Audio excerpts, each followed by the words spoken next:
Hey everybody, it's John Pollock here alongside Jimmy Corderas, and the WWE is back this Sunday night with Night of Champions from Nashville, Tennessee. And this was a very important show, Jimmy, coming out of SummerSlam and building the show up to be something big, because for those that subscribe to the WWE Network, when it first launched in February, their 6-month period is up this month, and this show was designed as a hook to keep those subscribers. So how would you assess the build for this show to try and keep some of those people who are maybe on the fence about keeping the WWE Network? Kind of like we rate pay-per-views, I'm going to rate it thumbs in the middle, only because the build seems to be focused completely on John Cena and Brock Lesnar, and rightfully so, but the undercard seems to be lacking a little bit, and that's where I'm feeling there might be a little bit of a problem. Well, let's discuss the main event first. There was so much buzz and people talking about the SummerSlam main event, just the way in which they laid out the match, pretty much Brock Lesnar destroying John Cena. He wins the title, and I thought there would be this big story here of John Cena's comeback, and you know, they only had 5 weeks in between shows, so you kind of just immediately went back to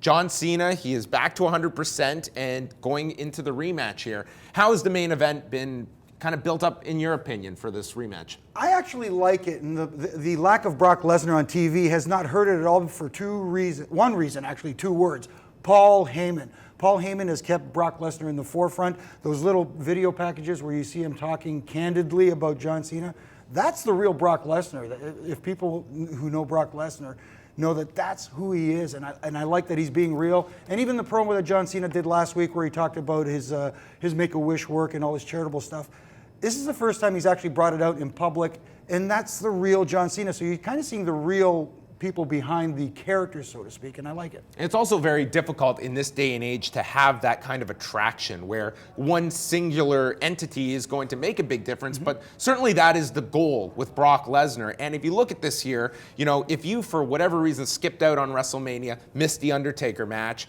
you probably regretted it after. SummerSlam, there was that same kind of buzz coming out of SummerSlam where you really miss something if you didn't see this match. And with Brock Lesnar, with the limited dates, I think to your point, can be a positive where he's not there every single week, and watching him on a pay-per-view, quote unquote, is something special that they're trying to basically build up here with Brock Lesnar. And I think it's a hell of an argument to keep going with Lesnar and not simply dropping the title after a month. Absolutely. It was the way it was done before. You know, back, of course, in the Hulk Hogan days, we talked about this before. You rarely, if ever, saw him on television. It was very special when you did. Also on this card, we've got a number of matches. Roman Reigns, Seth Rollins, that will be their first singles match, as well as Chris Jericho, presumably the end of this current run with Jericho, and then taking on Randy Orton. What else is kind of jumping out at you underneath the main event? Not a whole lot. I mean, I'm not really invested in the whole Sheamus Cesaro thing. I don't like the way that it was presented, started with the booking from the beginning and Cesaro becoming the #1 contender, because he was on that losing streak, then all of a sudden wins one match, all of a sudden he's #1 contender. I get it.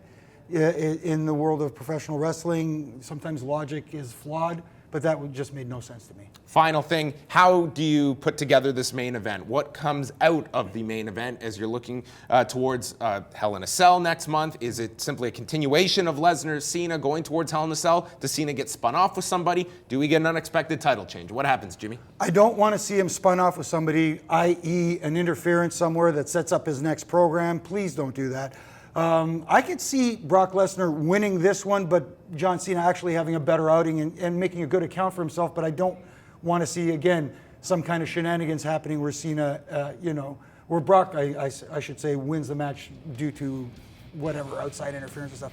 I'd rather see a better performance from John Cena, maybe another clean win by Brock Lesnar. But if they are going to spin off into Hell in a Cell at the next pay-per-view, then a non-finish I would be okay with. All right, it's Night of Champions. Let us know how you would like to see the main event. Leave a comment section below, and we've got The Law coming up Sunday night right after the pay-per-view, midnight Eastern time on TSN 1050 Toronto, and you can listen at fightnetwork.com.